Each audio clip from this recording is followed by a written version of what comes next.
بس اكيد ورا الشخصيه دي في مرحله طفوله ليها دور في بناء هذه الشخصيه الاجتماعيه السبورتيف. كلمينا شويه عن طفولتك. هو انا اصغر اخواتي، والحقيقه يعني انا كنت طفله بالنسبه للعيلتين، سواء لعيله بابا او لعيله ماما. انا يعني كنت محبوبه من ناحيتين، كنت قريبه من ولاد خالاتي، من ولاد عمامي، من اخواتي. الطفله الصغيره اللي هي اصغر اخواتها، اخر العنقود اللي دايما متدلعه يعني. دي حالات.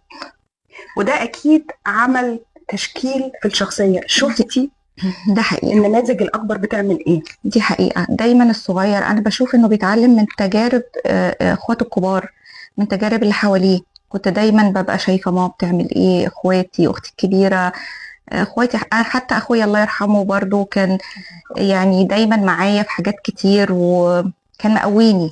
يعني أنا أخويا ده كان محسسني إن هو اعملي اللي أنت عايزاه أنا موجود، فكان مديني ثقة كبيرة قوي. وبابا يعني كلهم الصراحة، يعني أنا بحس إن أنا كنت محظوظة. حقيقي دي حقيقي. حقيقة. دي حقيقة، أنا كنت محظوظة قوي بأهلي.